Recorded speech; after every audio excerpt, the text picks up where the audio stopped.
This episode of Two Girls, One Pod is brought to you by Petstock. Head to petstock.com.au to learn more about Petstock Assist National Pet Adoption Month.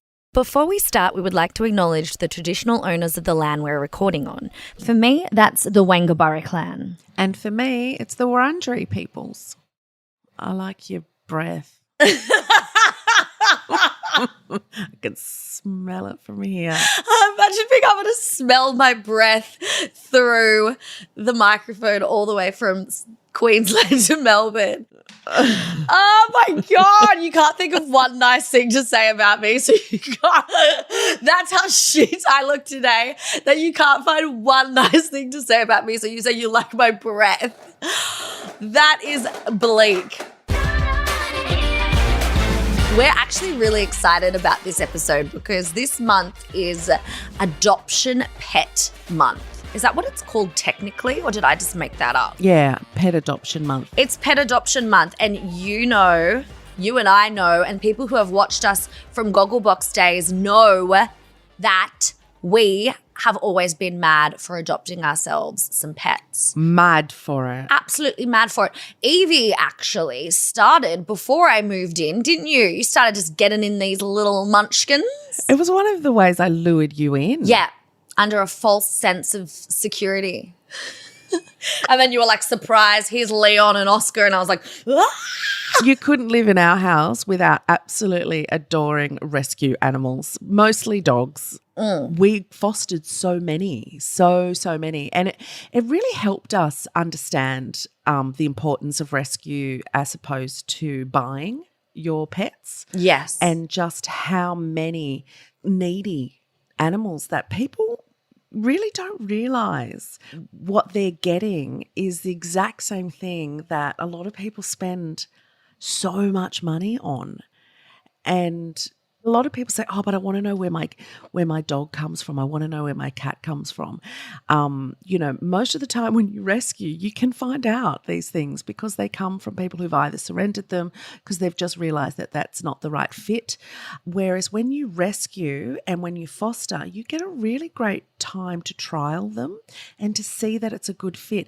Most rescue organisations, well, pretty much I could say all rescue organisations, they don't want to fail in their matching up with the home and the pet. So they make sure that they know where that dog's going to. They come and look at your house. They look at, all of that kind of thing. Well, when we did it, there was a full process behind it. And I feel like there's something magical about knowing that a dog has already been with, not a professional as such, but somebody that's so used to being around lots of different types of dogs and breeds of dogs, to be like, oh, we've noticed for the last month or two that this dog, is more suited to be with another dog or with children. Yeah. Whereas if you get a puppy from a breed, because so many people are obsessed with breeds, which I get it, we've been brought up to be like, oh, I want a purebred. But that's only because you've been told. They're generally the ones that have the most medical issues. But when you foster, you get to then have the chance to know that this particular animal is suited to your environment or your living situation or your work setup. That's what we found anyway. We fostered so many and adopted them on. We would foster through a foster agency, and then we actually had another adoption agency that would do all the adoptions for us. So we would have dogs constantly coming through our home and either going back to their owners, which is what we volunteered for that particular agency, but some of them would not be able to go back home again, so they'd be adopted out, which was wonderful. And how amazing is it to get a rescue? I honestly have never been looked at the way I've been looked at by rescue dogs. Like the way they look at you, and every single person that I talk to that has rescued and adopted says there is something very different about these ones. They look at you like you are the second coming, and they have an appreciation for being rescued. Most of them have been through a rescue, like a pound, or they've been confused at some point where they're like, I'm not sure what's happening. And then when they know that they've just gone to their forever home, they look at you every single day with a thank you. I have fostered a neonatal kitten as well, which was really, I think, a really great way of learning whether you want to have a baby or not. Pets are always good at that kind of thing, like, because, you know, they are hard work. But I fostered a neonatal kitten, which was only 2 weeks old. His name was Warren. And because I was doing stories about him on Instagram, there was a lot of interest in him really early on with adoption. So he only then had to go through his fostering stage of learning how to, you know, do all the things that cats do. And then he was ready to go, and he got to meet his adoptive family to see if there was a good match first. And then he went on. Well, I still get photos of Warren, and he is a big, fully grown cat now that is absolutely adored by the single dad and the daughters that have adopted him. Like, he is a part of their family. He sleeps on their bed. He has made their life complete. I love that. I never knew what happened to. I knew Warren would have went to a good home, but see, so many different types of families. You just think you never would have thought he went on to a single dad with a couple of daughters. That is so freaking cute. Yvie Jones, we've had a lot of rescue animals come through our doors over the years, living together. What has your favourite thing, this is going to be a hard one, what's your favourite thing been about it? Oh, that is a hard one because there's just so many favourite things. I'd have to say the loyalty of a rescue dog. There is nothing like it. They know they've been rescued, and the way they look at you for the rest of their life is something to behold. They're the bestest friends. They really They're the bestest are. friends that anybody could have. Yeah. Plus, at the same time, you're helping to break the cycle of pet homelessness and finding yourself a furry or feathery friend for life. Yeah. The month of March is National Pet Adoption Month at Petstock, and they are encouraging people to adopt different this year. Cats, large dogs and bonded pairs are the most in need of adoption in 2022. Adopt differently this year. You can even adopt a cat that needs you. Yeah, for more information on pet adoption, head to your local Petstock store or the adoption hub at petstock.com.au. So, you know the little neonatal kitten that I fostered, which was only 2 weeks old, way too early to be taken from their mum. And that's another thing about buying from a breeder. They often give you the pet too early. Yes. Like, because there's such an expensive commodity that they're selling you. They want the money quite quickly, so they're happy to just let the pet go on. And also, when you're buying from breeders, people don't often know what the mother of the dogs have been through in order to get your purebred $4,000 puppy. Well, that's the worst part. You've got to really look into that before you say, oh no, but they're just a nice little backyard breeder. What sort of a person really puts a dog through bulk births and pregnancies, especially when you want your little tiny handbag pooches? Think about that tiny mother and how much she's been through just so you get your fancy dog. She doesn't want to be given birth that many times. No.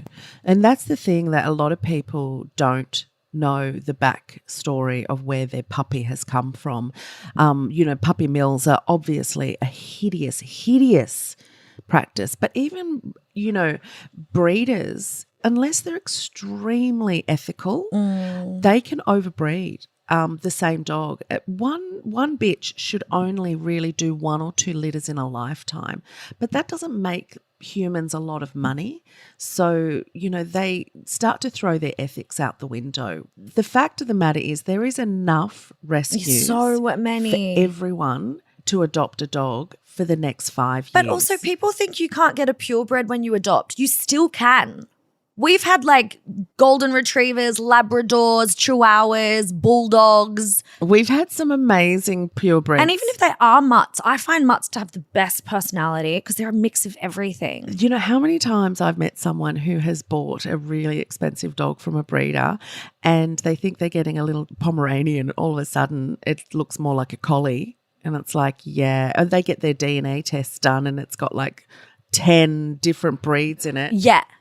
So you just end up with a bitzer of a dog that you absolutely adore. it can be a bit of a process to rescue as well. A lot of people say, oh, every time I look, I get rejected, or, it takes so long. So it's really easy just to go through a breeder because I know I can just get the dog, like I just buy it. You've got to always remember that this is a living, sentient being, and it's not a shop. You're not going to the grocery store. The rescue organisation wants to make sure that you're going to fit and match. So many people surrender their animals because they've not thought about what they're bringing into their home. And when they realise, oh, this isn't a good match at all, they surrender their dogs, and sometimes they never get another dog. So rescues can actually be a great match for you when you're talking to rescue experts who are like, okay, where do you live? What's your lifestyle like? How often are you at home? All right, let's talk about, this kind of dog, that kind of dog, and we can give you a trial. Yeah. And I feel too, most people kind of stay away from the larger type of dogs. And I've found, especially rescuing and fostering, I would always find the big dogs in these cities were the best because they sleep. So I had 2 massive greyhounds, rescue greyhounds that I was looking after that was so beautiful. And I was like, oh God, I'm going to have to run them around. Literally went for 2 walks a day. Then they just follow me around the house or sleep. And people would really stay away from big dogs thinking, oh no, my apartment's too small, or I'm in a city. It's like, nah, it's the little ones that want to do backflips. Yeah, it is the little terriers that want to run around all day and they, rip around your apartment and everything. Big dogs like greyhounds and Great Danes and Mastiffs, they will sleep all day long. Even Labradors, like they're really energetic at the park, but they'll sleep all day at home. My girl, big sissy, she just loves to sleep all day. She's absolutely huge. As long as you've got a good bed for them, they won't take up much more room than that, and they're really easy because they don't need a lot of exercise, which is a lot of people just simply don't know that about big dogs.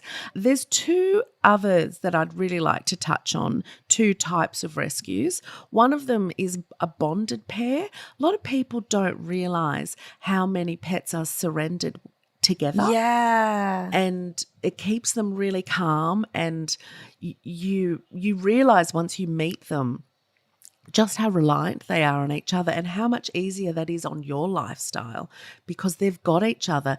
Remember that dogs are a pack animal, that they like a tribe. They like to know that they're a part of a family. And adopting a bonded pair is not much different to adopting a singular dog. The food, everything, it's just double, but it's not that much.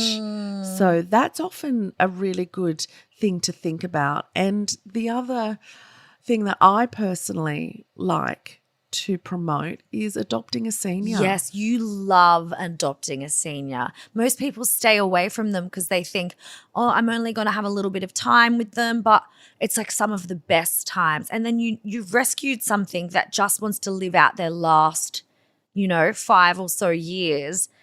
That's just magical, and they love so hard. They do, and they're actually incredibly easy to look after, even if they need medication. And, there's just something about adopting a senior and giving them that dignity for the end of their life that is so rewarding for you. A lot of people think that they can't deal with the end of life. Yeah. And you can be quite surprised at how honourable it is to do and how much joy you get from giving a dog a beautiful last couple of years. Yeah. Did you know that black dogs are the least adopted? What? Because of the stigma of the black dog, which means depression. Oh, because of that black dog. People say, oh, I've got the black dog. Yeah. And also a black cat. And it's like bad luck. The colour black means bad luck. So they are actually often left behind in pounds. I'm guilty of that. When I see black cats, I'm always like, oh, something bad's going to happen to me today. No, we got to get rid of that stigma. We've got to get rid of, because imagine being the black cat or the black dog and not knowing you are a bad luck sign that humans have completely made up. That's so mean. I've never thought of it like that. Yeah.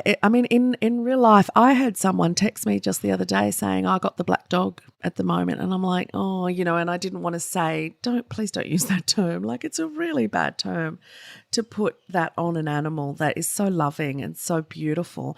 If there is a black dog or a black cat that comes up and says hi to you when you're going to the pound to have a look, or you see a beautiful black dog or black cat on the website that you're looking through to adopt, and they take your fancy and they make your heart happy, ask to meet them, because they may be your next best friend.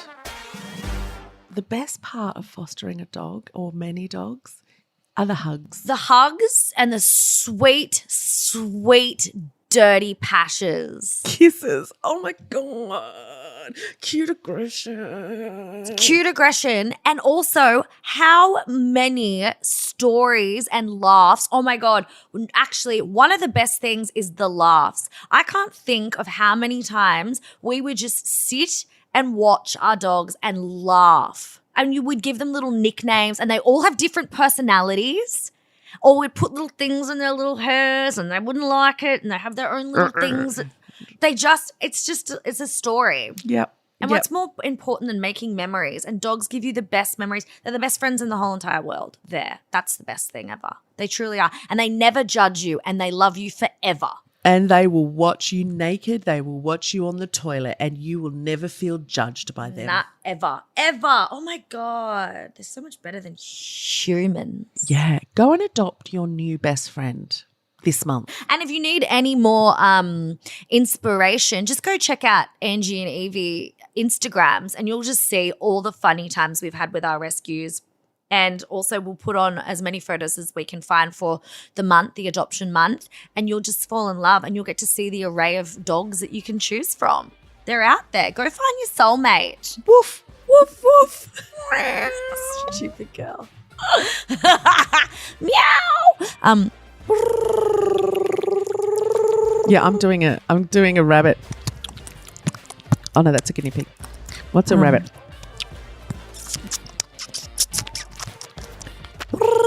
That's a bird, obviously. Oh, that's a good one. What about this? But that's a rooster. It's a bird. Ah. Yeah, you can adopt them. What's this one? Oh, that's a neonatal kitten. No. Sucking on a box. Sucking on a teat. No, what's this one? A fish. Yeah, you can adopt a fish. This episode of Two Girls One Pod is brought to you by Petstock. Head to your local store in March to learn about pet adoption and find the right pet for your lifestyle by adopting differently. Or visit their adoption hub at petstock.com.au.